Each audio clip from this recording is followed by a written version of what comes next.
Bismillahirrahmanirrahim. Aziz va hurmatli birodarlar va do'st ahboblar, assalomu alaykum va rahmatullohi va barakatuh. Darsi hadis davomida bugun yana bir hadisni tarjima va mafhumini xizmatingizga arz etamiz. An Tamim ad-Dari radhiyallohu anhu أن النبي صلى الله عليه وسلم قال: الدين النصيحة. قلنا: لمن؟ قال: لله ولكتابه ولرسوله ولأئمة المسلمين وعامتهم. رواه مسلم. حضرت تمیم داری رضی الله عنه دن روایت در که Hazreti Rasululloh sallallohu alayhi va sallam buyuribdirlar: din nasihat, ya'ni xayrixoliqdir. Bizlar xayrixoliq kimgadir dedik. Hazreti Rasululloh sallallohu alayhi va sallam Alloh taologa, kitobiga, payg'ambariga, musulmonlarning imomlariga, hamma musulmonlargadir dedilar. Bu hadisni Imom Muslim o'z sahihida rivoyat qilibdir. Bu hadisni mafhumi: Alloh taologa nasihat, ya'ni xayrixoliq qilmoq, Alloh taolo bandalar uchun xush ko'rgan din, ya'ni islomga dohil bo'lib, iymon keltirib, haqqi birla qoyim bo'lmoq, o'zidan qo'rqmoq, o'zidan madad tilamak, o'ziga yalvarmoqdir.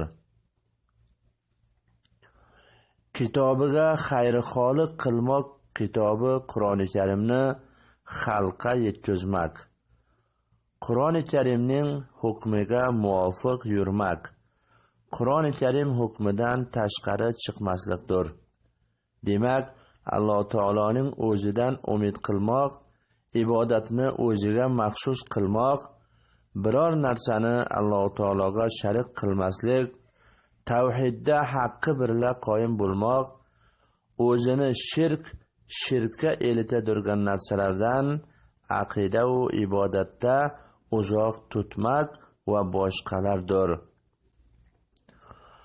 Payg'ambariga xayrixoliq qilmoq, Hazrati Rasululloh sallallohu alayhi va sallam mashru qilgan narsalarini qabul qilib, sunnatlarini qoyim qilmoq, bid'atlar chiqarib olmaslik, o'zini bid'atlardan uzoq tutmak, va'z va nasihatni o'ziga lozim tutmak, har bir yurish turishda Hazrati Rasululloh sallallohu alayhi va sallamning sunnatlari o'zasida bo'lmoq, xaloyiqni sunnatga chaqirmoqdir.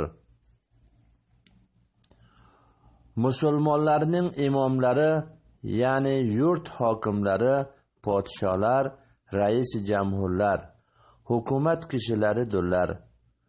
Ularga nasihat qilmoq, ularning oldilarida haq so'zlamak, nifoq qilib, har aytgan so'zlari, qilgan hukmlariga yurib bermaslik, haqni yoshirmaslik, Alloh va rasulining hukmlarini ulardan qo'rqmay aytib bermak, xaloyiqni ularga itoat qilmoqdan bosh tortmaslikka chaqirmoqdir. Hamma musulmonlarga nasihat qilmoq, xalq dinlarini ta'lim berib,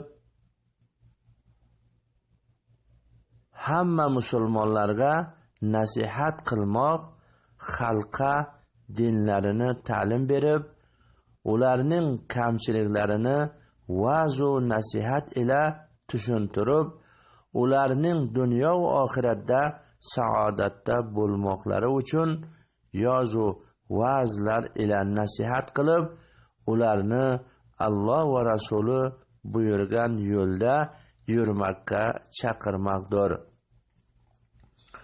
Hurmatli aziz birodarlar, mana bu edi bu hadisni qisqacha mafhumi xizmatingizda taqdim etdik. Eshitganimizdan keyin Alloh subhanahu va taolo sizni bizga amal qilishni tavfiq bersin. Amon qolinglar. Vassalomu alaykum va rahmatullohi va barakatuh.